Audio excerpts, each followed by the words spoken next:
Bueno, así están los muchachos. A ver, dinos qué estás haciendo. Estamos haciendo aquí unas tortillas como de harina porque queremos complacer a todos los niños y los señores en estas vacaciones y la verdad somos bien nice, o sea, para nosotros somos bien buena onda, la neta. Habla como los chilangos. Where I'm from is a place so proud of their blood. Mexican blood flows through my veins. And like cactuses, we grow where there's no water, no life, where there's no hope. Ernesto Cardenal says, quisieron enterrarnos, pero no sabían que éramos semillas. They tried to bury us, but they didn't know we were seeds. They tell us stories of their lands filled with enchanted trees and creatures who live in rivers. Cucuy beasts that will get you if you don't go to sleep by 8 p.m. We were raised by warriors who survived systematic poverties, swam large rivers, and walked through fields of cactuses until their feet bled. Warriors who walked from the Pacific to the Gulf, in the desert's scorching sun and freezing nights. Warriors with only a prayer in their pocket and a voice in their head that says live. Just to see greener grass and maybe eat toast with butter. Maybe sleep in a softer pillow and drink cleaner water.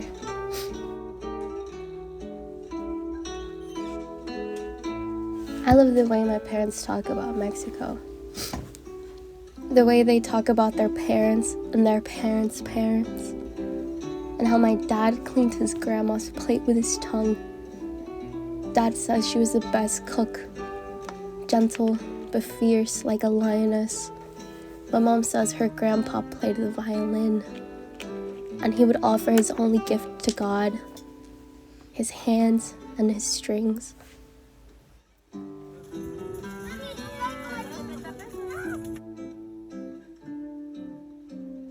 I'm not lady enough to be Mexican. I don't know how to touch a comal without burning my fingers, how to cook like my great-grandmother, but I am fierce. I am loud and assertive.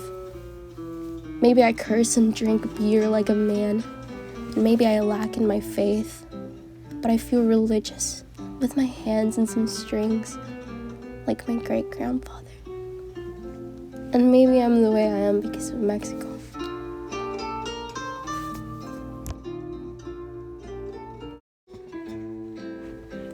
I think Mexico is a huge part of my life, from the way I envision and see art to the way I am affected by collectivistic society, the way I talk and express my feelings so passionately. Mexico has given me the importance and value of family, as well as the importance of words and culture. Mexico has taught me pride and dignity, as well as to stand true to my colors. El Tri, green for hope, white for unity, and red to pay homage for those who have fought before Mexico before us. Mexico has always had a sense of family and hope that stay true in color. I think there is no rest when you know the weight of how much your parents have sacrificed for you. They came looking for hope, found unity, and now we are the red that pays tribute. We are creation of Mexico and descendant of Mexico. We are Aztlan and descendants of those before us. We stay true to Mexico because Mexico is too stubborn to leave. Although the American in me seems to face the world, my heart and my pride would always be green, white, red. I'm a visionary like Frida.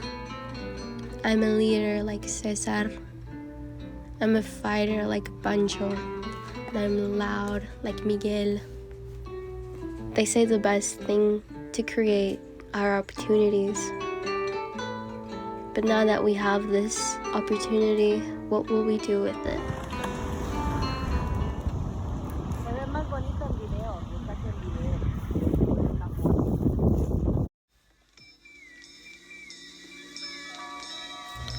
Chicano, Chicana, Chicanx, blood in, blood out.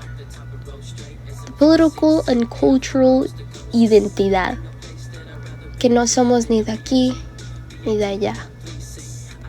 We're not from here nor there. Too dark-skinned to be American.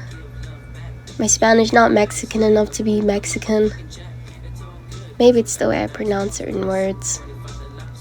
Or say adjectives before nouns, like the way the English language does. I remember wishing I had clothes from Justice like all the little white girls in my school had. Or wishing I had gymnastics class like they did. My parents weren't able to afford many things. Some things money can't buy. Like when your dad makes carne asada and gives you the first piece of meat off the grill. Or drinking chocolate abuelita and eating pan dulce in the colder months. Money can't buy the term sana sana colita de rana. But it could buy vapor rub and a cold half-liter Coke. And maybe mortgage. Maybe it'll help my parents sleep at night. I think Chicanos created a name for themselves because of that. The culture, the art, the style, the music, the lowriders, and the rebrand of the Virgen de Guadalupe. Aspects of home that we make our own. Turn them into the beautiful performance art of standing between two lands, two cultures, of which none of ours. The complexity of belonging, not belonging. Two nationalities, no nationalities.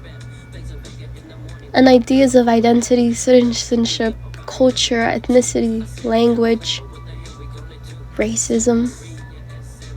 You don't have to know Spanish. Doesn't matter if you're dark-skinned or light-skinned.